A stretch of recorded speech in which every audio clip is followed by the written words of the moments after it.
Bonjour, eh bien, pour en terminer avec le contrôle fiscal, nous allons voir dans cette leçon la deuxième catégorie de sanctions, après les sanctions administratives infligées donc par l'administration, les sanctions pénales. Là, évidemment, c'est beaucoup plus grave. Alors ici, pour l'examen de ceci, d'abord, quelles sont les infractions concernées, puis la procédure qui doit être suivie.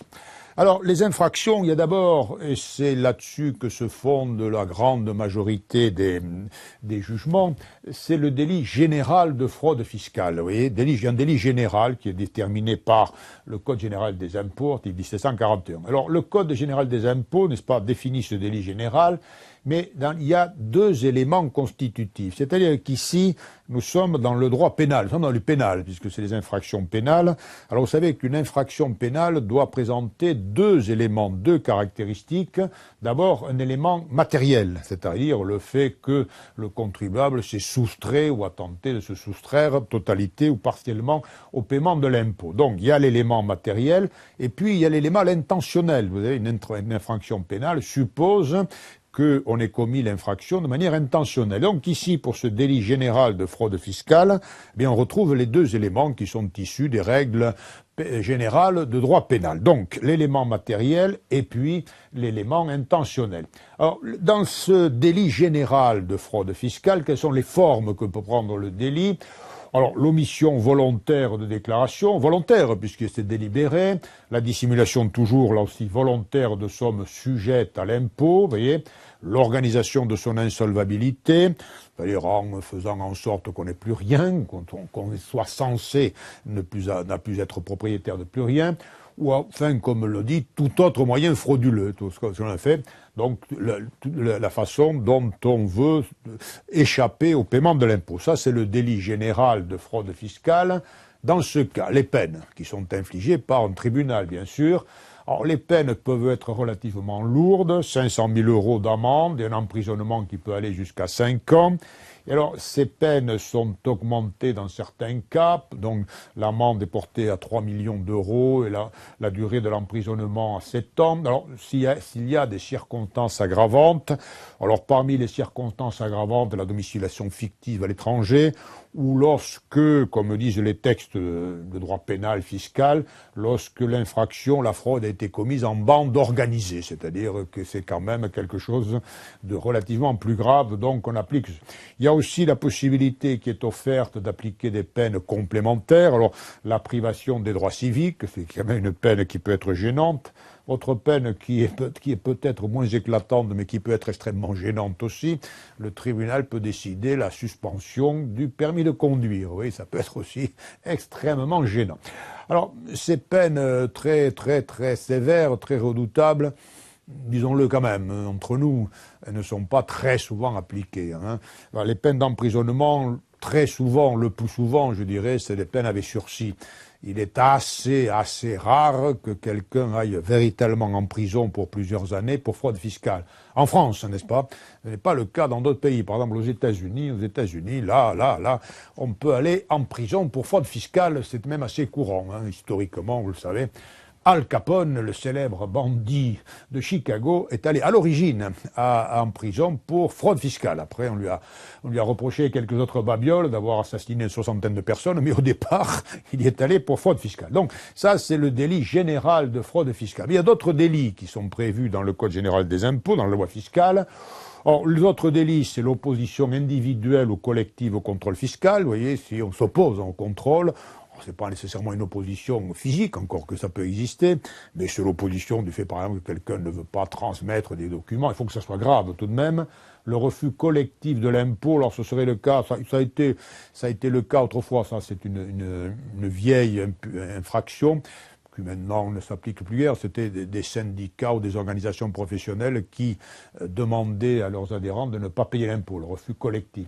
Alors l'escroquerie en matière de TVA, les récidives en matière de taxes sur le chiffre d'affaires ou l'organisation de fausses comptabilités par un professionnel. Par exemple, si de manière délibérée, intentionnelle, un expert comptable, par exemple, présente une fausse comptabilité, une comptabilité frauduleuse, bien sûr.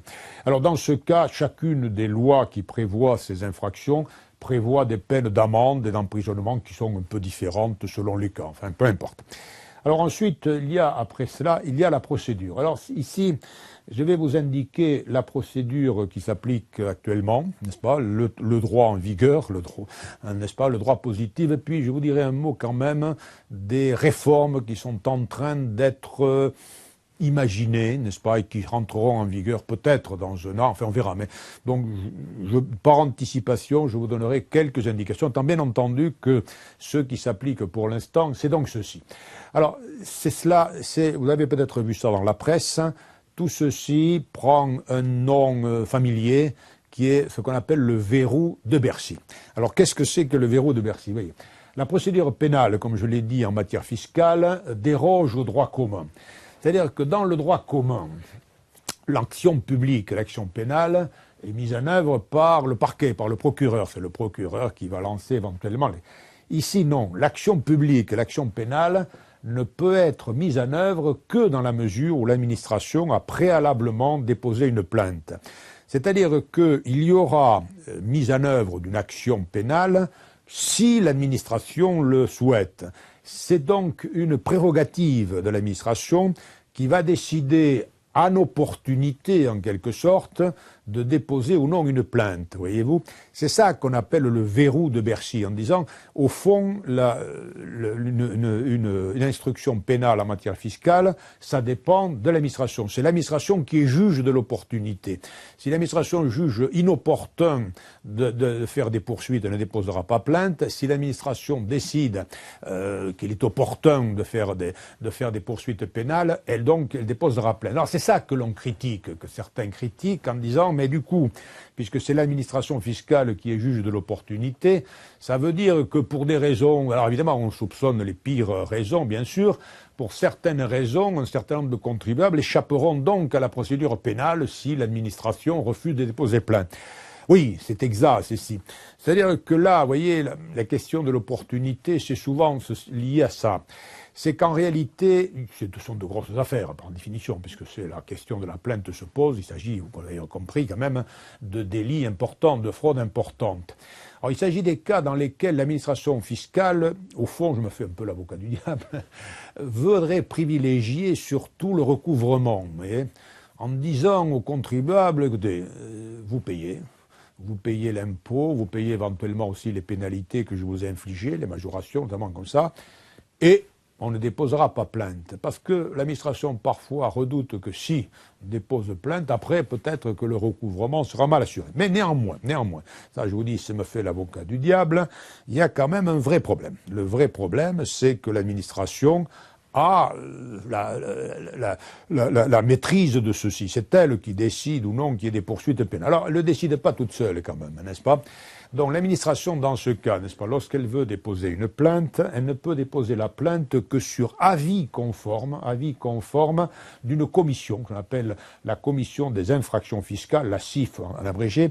Cette commission des infractions fiscales est quand même formée essentiellement de magistrats, donc c'est quand même pas une commission bidon, si j'ose dire, entre guillemets. Non, c'est des hauts magistrats qui sont là. Et donc, il faut que pour que la plainte soit déposée, il faut au préalable, n'est-ce pas, que cette commission ait donné son avis favorable. Mais alors, seulement cette commission ne peut pas se saisir d'office, il faut qu'elle soit saisie par l'administration fiscale, et on en revient à ce qu'on disait au départ, c'est bien l'administration fiscale qui a la maîtrise en réalité de toute la procédure.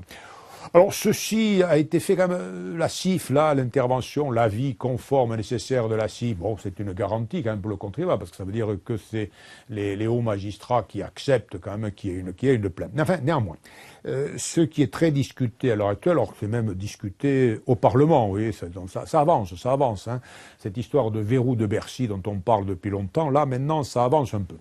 Alors, ce qui est discuté, c'est ce verrou en disant l'administration fiscale a trop de latitude, n'est-ce pas? On ne peut pas laisser l'administration fiscale juge de savoir s'il faut déposer plainte ou pas déposer plainte. Il faut que le parquet, le procureur puisse de temps en temps se saisir et sans que l'administration fiscale puisse y faire obstacle. Alors, ce qui est envisagé, alors là, maintenant, je vais aborder ce qui n'est pas le droit applicable, hein, ce n'est pas le droit positif. Ce qui est appliqué, c'est ce que je viens de mettre là. Ce qui pourrait résulter d'une réforme future, ça serait de dire on va distinguer plusieurs catégories d'infractions. Et pour les infractions les plus graves, alors ça, il s'agira de définir ce que sont les infractions les plus graves. Pour les infractions les plus graves, dans ce cas, la transmission du dossier au procureur serait automatique. Même si l'administration fiscale n'a pas déposé plainte, à ce moment-là, le procureur, enfin les juridictions, la juridiction pénale pourra être saisie d'office. Voilà. Alors, ce n'est pas encore fait, c'est donc la remise en cause, je répète, de ce fameux verrou de Bercy. Donc, on va voir dans les prochains mois ou dans les prochaines semaines, puisque le ministère des Finances est en train d'élaborer et le Parlement va discuter une nouvelle loi sur la lutte contre la fraude fiscale, l'évasion et la fraude surtout. Et donc, c'est dans le cadre de ce projet de loi qu'interviendrait, oui, j'en parle au conditionnel, qu'interviendrait la réforme du verrou de Bercy. Voilà, je vous remercie. Au revoir.